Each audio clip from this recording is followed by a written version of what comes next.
علماء کرام، بزرگان دین،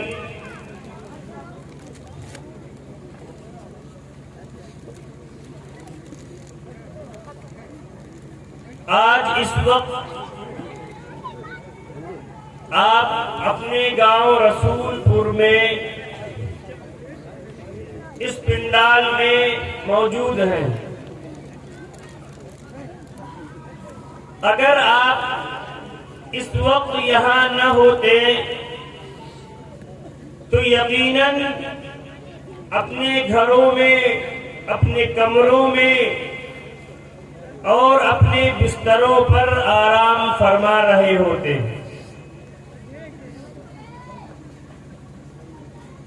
آپ اپنے بستر پر ہوتے، نرم و نازک گدے پر ہوتے، تکیہ ہوتی اور کمبل ہوتا،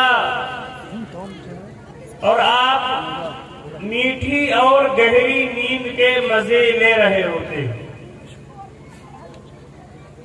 پھر رات کے 10:30 بجنے کے بعد بھی آپ حضرات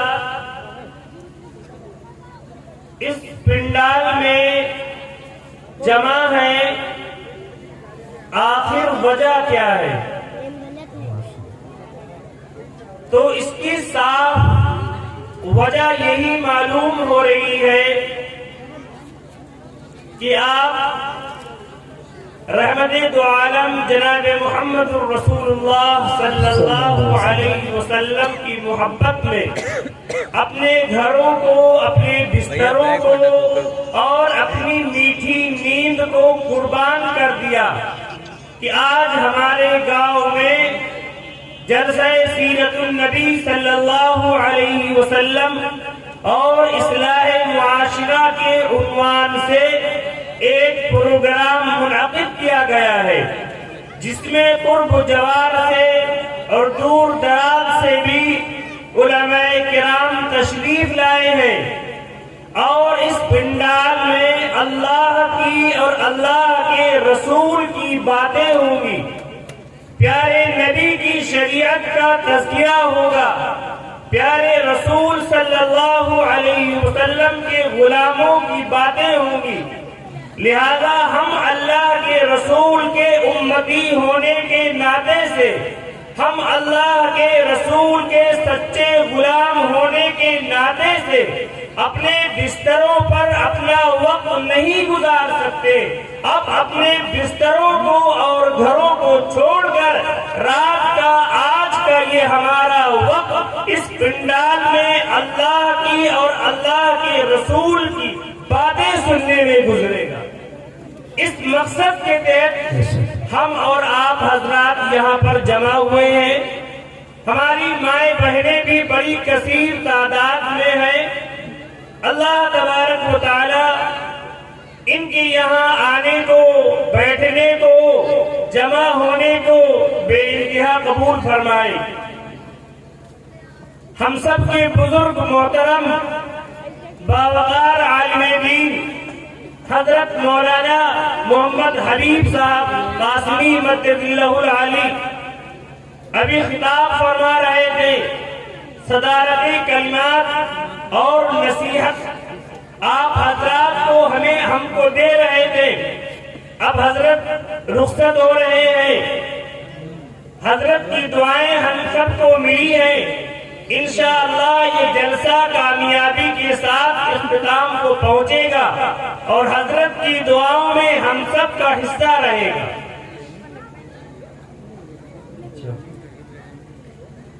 اب ایک گزارش میں یہ کروں کہ اب جو حضرات ادھر ادھر بیٹھے ہیں، جگہ کی تنگی ہے، وہ تھوڑا سا آگے کھسک آئیں اور آگے بڑھ کے جو جگہ خالی ہے اس کو پر کر لیں، تاکہ بات کہنے والے کو بھی اور سننے والوں کو بھی دونوں کو دل جمعی نصیب ہو۔ اطمینان اور سکون کے ساتھ آپ کے سامنے باتیں عرض کی جائیں۔ چند منٹ میں آپ کے سامنے کچھ باتیں عرض کروں گا۔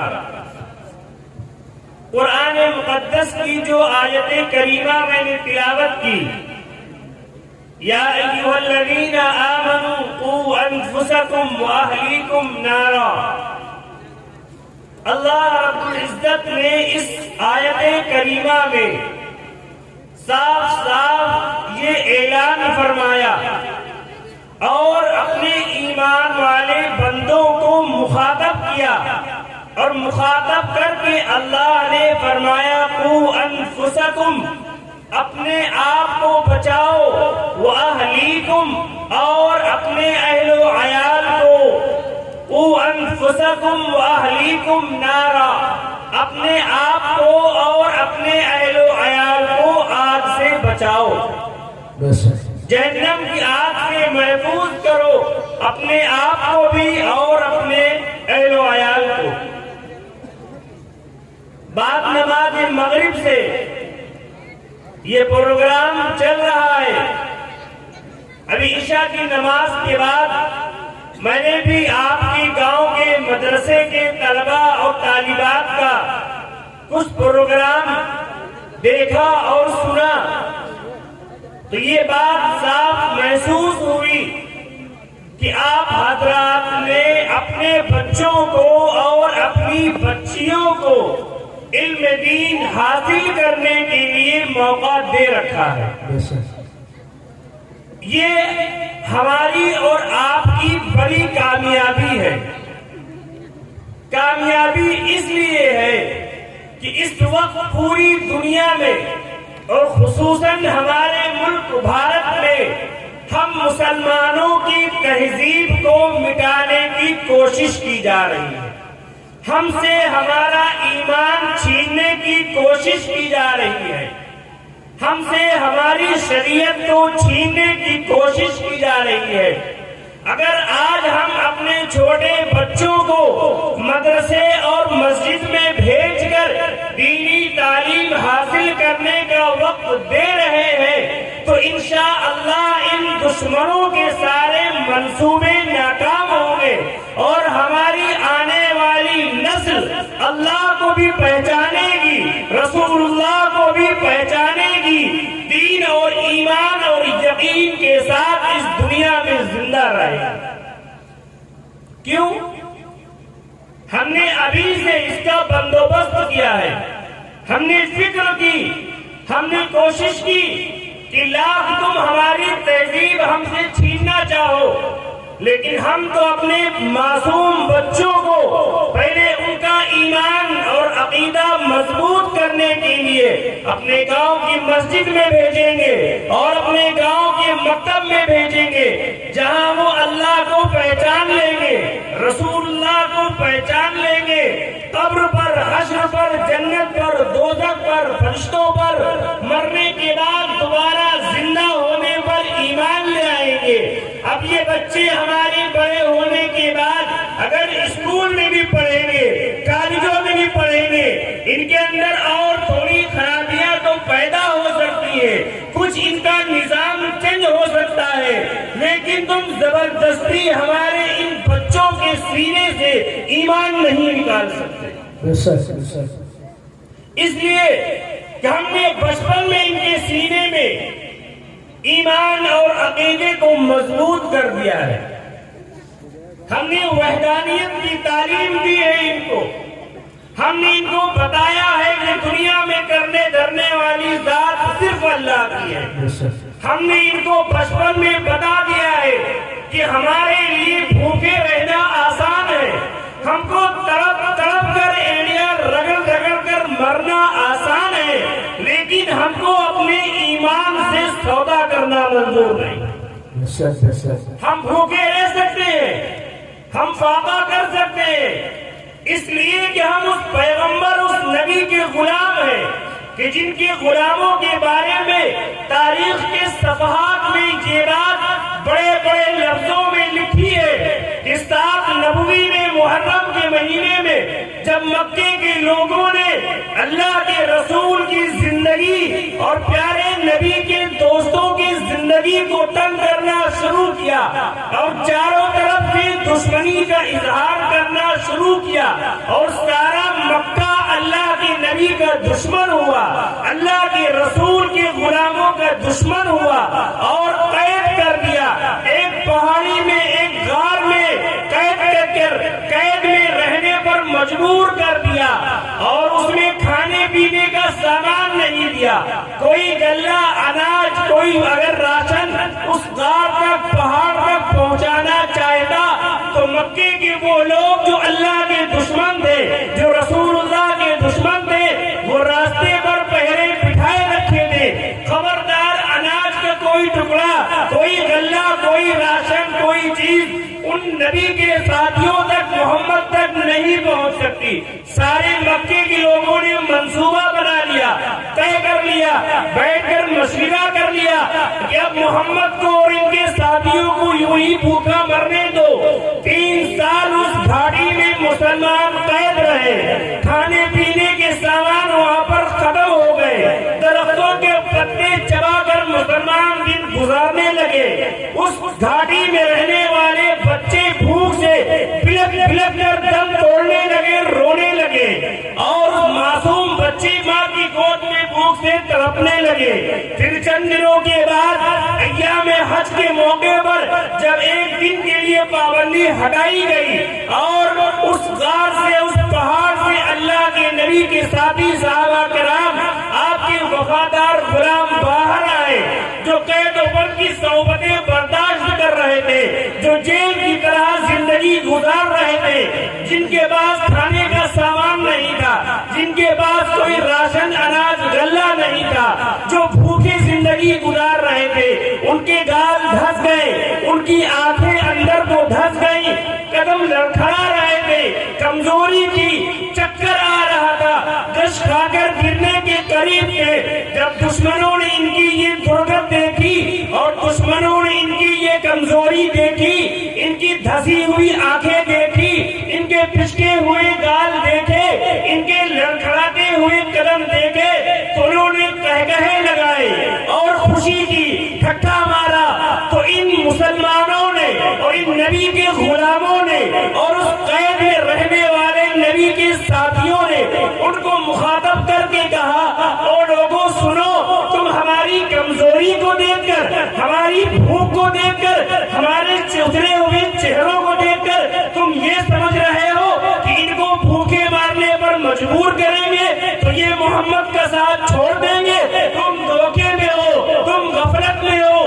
ہم اپنے بچوں کی قربانی دے سکتے ہیں، ہم بھوک سے تڑپ تڑپ کر ایڑیاں رگڑ کر مر سکتے ہیں، ہم محمد کے اشارے پر درخت، محمد کے اشارے پر آگ کے دریا میں کود سکتے ہیں، محمد کے اشارے پر پہاڑ سے کود کر جان دے سکتے ہیں، لیکن محمد الرسول اللہ کی غلامی سے انکار نہیں کر سکتے۔ اللہ اکبر، نعرہ تکبیر، زندہ باد زندہ باد۔ ایسے بہادر اور ایسے مضبوط پہاڑوں جیسا دل رکھنے والے صحابہ کرام رضوان اللہ تعالی علیہم اجمعین کے ہم اولاد ہیں۔ اگر زمانہ یہ سوچ رہا ہے، اگر دنیا یہ سوچ رہی ہے کہ ہم ان کو گھٹنے ٹیکنے پر مجبور کریں گے اور یہ ہمارے چند سکوں کو دیکھ کر کے، ہمارے چند کلو راشن کو دیکھ کر کے، یہ ہمارے چند ٹکڑوں کو دیکھ کر کے ایمان کا سودا کر لیں گے، تو یاد رکھیے کہ ہم پہاڑوں سے آج بھی ٹکرا سکتے ہیں، ہم آگ کے سمندر میں کود سکتے ہیں، ہم آج بھی اپنے بچوں کو تڑپ تڑپ کر ایڑیاں رگڑ رگڑ کر اپنی آنکھوں کے سامنے مرتا دیکھ سکتے ہیں، لیکن محمد الرسول اللہ کی غلامی سے انکار نہیں کرتے۔ انشاءاللہ مرنا آسان ہے ہمارے لیے، نہیں ضرورت ہے ہمیں اس دنیا میں رہنے کی، ہم جب تک رہیں گے نبی کی محبت کے ساتھ رہیں گے، کلمہ لا الہ الا اللہ محمد الرسول اللہ کے ساتھ رہیں گے، اور جب اس دنیا سے جائیں گے تو زبان پر اللہ کا نام لے کر اس دنیا کو چھوڑ کے چلے جائیں گے۔ حضرات، ہم نے یہ پلاننگ کی، ہم نے یہ تیاری کی ہے کہ ہم اپنے بچوں کو پہلے دینی مدرسوں میں بھیجیں گے، اپنے بچوں کو پہلے دینی تعلیم دیں گے، ان کا ایمان اور عقیدہ مضبوط کریں گے، پھر اپنے بچوں کو ہم ڈاکٹر بھی بنائیں گے،